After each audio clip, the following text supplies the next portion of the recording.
ప్రపంచం మొత్తం చూస్తే ఒక రకమైన గందరగోళం, కన్ఫ్యూజన్.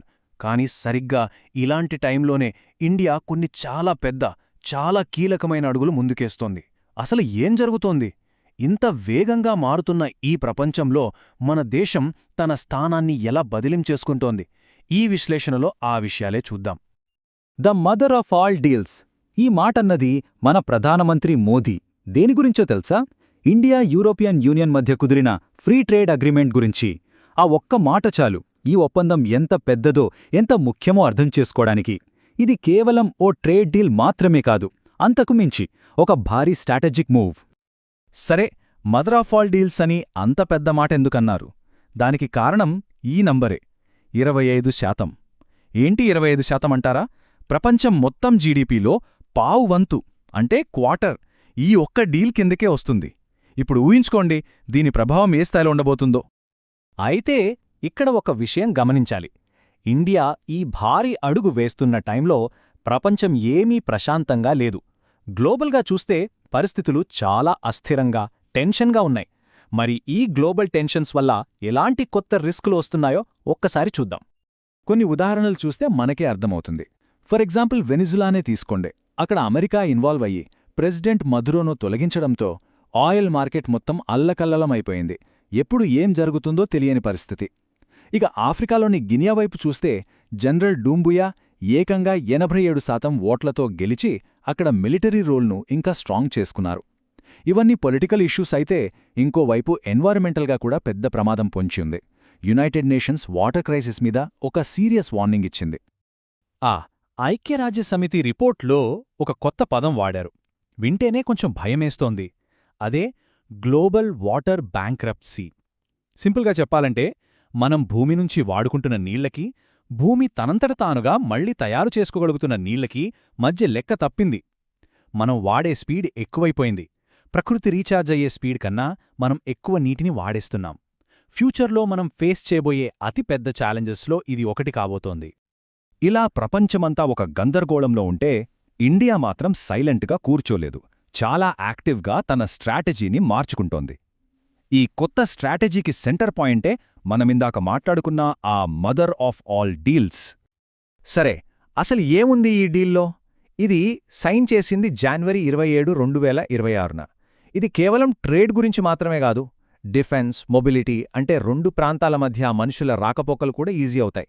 ముఖ్యంగా మన దేశంలోని మ్యానుఫ్యాక్చరింగ్, ఐటీ, ఫార్మా, అగ్రికల్చర్ వంటి కీలక రంగాలకు ఇదొక పెద్ద బూస్ట్ అవుతుందని అంచనా. అంతేకాదు, ఆల్రెడీ యూకేతో మనకున్న ట్రేడ్ డీల్కి ఇది మరింత బలాన్నిస్తుంది.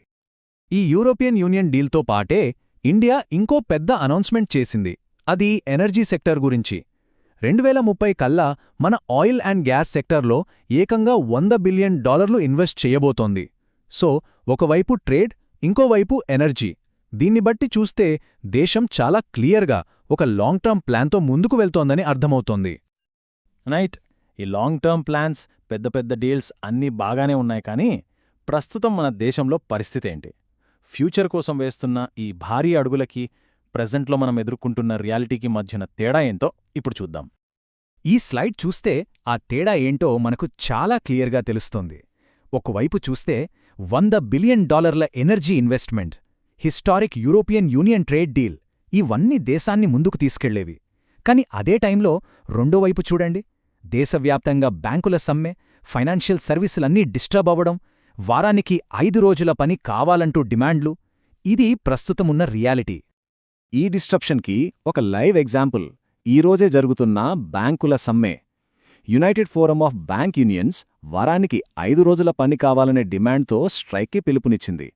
అందుకే ఈరోజు జనవరి 26 దేశవ్యాప్తంగా పబ్లిక్ సెక్టార్ బ్యాంకులన్నీ బంద్. దీని ఎఫెక్ట్ మన ఎకానమీ మీద డైరెక్ట్గా పడుతుంది కదా. ఓకే, సో ఒకవైపు గ్లోబల్ టెన్షన్స్, ఇంకోవైపు మన దేశంలో ఇంటర్నల్ ప్రాబ్లమ్స్. మరి వీటన్నిటి ఇంపాక్ట్ డబ్బు, మార్కెట్ల మీద ఎలా పడుతోంది? ఈ జియోపొలిటికల్ టెన్షన్స్ వల్ల ఇన్వెస్టర్లు తమ డబ్బుని ఎక్కడ పెడుతున్నారు, ఎక్కడ్నుంచి తీసేస్తున్నారు, ఆ విషయం చూద్దాం. ప్రపంచవ్యాప్తంగా ఇన్వెస్టర్లలో ఎంత టెన్షన్ ఉందో చెప్పడానికి ఈ ఒక్క నంబర్ చాలు, $5,000. ఏంటిదనుకుంటున్నారా? 1 ఔన్స్ బంగారం ధర $5,000 మార్క్ దాటేసింది. జనరల్గా వరల్డ్లో ఎప్పుడైనా సరే ఇలాంటి అనిశ్చితి గందరగోళం పెరిగినప్పుడు ఇన్వెస్టర్లు ఏం చేస్తారు? స్టాక్ మార్కెట్స్ లాంటి రిస్కీ వాటి నుంచి డబ్బు తీసేసి గోల్డ్ లాంటి సేఫ్ వాటిలో పెడతారు. ఇప్పుడు ఎగ్జాక్ట్గా అదే జరుగుతోంది. ఒక్క బంగారమే కాదు, వెండి కథ కూడా సేమ్. ఈ బార్ చార్ట్ చూడండి. ఒక్క జనవరి నెలలోనే సిల్వర్ ప్రైస్ ఏకంగా 18% పెరిగింది. నెల స్టార్టింగ్లో ఉన్న బార్కి ఎండింగ్లో ఉన్న బార్కి మధ్య డిఫరెన్స్ ఎంత క్లియర్గా ఉందో చూడండి. దీన్ని బట్టి మార్కెట్ ఎంత ఫాస్ట్గా రియాక్ట్ అవుతుందో మనకు అర్థమవుతుంది. ఈ గ్లోబల్ ట్రెండ్ ఎఫెక్ట్ మన దేశం పైన కూడా స్ట్రాంగ్గానే ఉంది. ఇండియాలో సిల్వర్ ధర కేజీకి దాదాపుగా 3,75,000 రూపాయలకు చేరుకుంది. ఇది ఆల్ టైమ్ రికార్డుకు చాలా దగ్గర. అంటే చూడండి, బయట అనిశ్చితి పెరిగితే ఇక్కడ బంగారం, వెండి లాంటి వాటికి డిమాండ్ ఎలా ఆకాశానికి వెళ్ళిపోతుందో. సరే, ఇప్పటిదాకా మనం గ్లోబల్ ఇష్యూస్ చూశాం, ఇండియా స్ట్రాటజిక్ డీల్స్ చూశాం, మన దేశంలోని ప్రాబ్లమ్స్ చూశాం, మార్కెట్లు ఎలా రియాక్ట్ అవుతున్నాయో కూడా చూశాం. ఇప్పుడు ఈ పజిల్లోని అన్ని ముక్కల్ని కలిపి ఒక కంప్లీట్ పిక్చర్ చూసే ప్రయత్నం చేద్దాం. సో ఫైనల్గా మనం అర్థం చేసుకోవాల్సిన విషయమేంటంటే, 1 గ్లోబల్గా ఈ అస్థిరత, ఈ గందరగోళం అనేది ఏదో టెంపరరీ కాదు, ఇదే ఇప్పుడు కొత్త నార్మల్. 2 సరిగ్గా ఇలాంటి టైంలోనే ఇండియా ట్రేడ్, ఎనర్జీ లాంటి కీలకమైన రంగాల్లో చాలా పెద్ద లాంగ్ టర్మ్ బెట్స్ వేస్తోంది. 3 అదే టైంలో ఇన్వెస్టర్లు మాత్రం రిస్క్ తీసుకోవడానికి భయపడి గోల్డ్, సిల్వర్ లాంటి సేఫ్ ప్లేసులకు పరుగులు పెడుతున్నారు. ఇక 4 వీటన్నిటి మధ్యలో మన దేశంలోని సమ్మెలు, డిమాండ్లు లాంటివి ఈ సిట్యుయేషన్ని ఇంకాస్త కాంప్లికేట్ చేస్తున్నాయి. మరి ఇంత రిస్క్తో నిండిన ఈ ప్రపంచంలో ఫ్యూచర్ని ఏ శక్తి శాసిస్తుంది? ఇండియా లాంటి దేశాలు వేస్తున్న ఈ వ్యూహాత్మక అడుగులా, లేక ప్రపంచాన్ని కమ్మేస్తున్న ఈ అనిశ్చిత్యా? ఈ ప్రశ్నకు సమాధానం బహుశా కాలమే చెప్పాలి.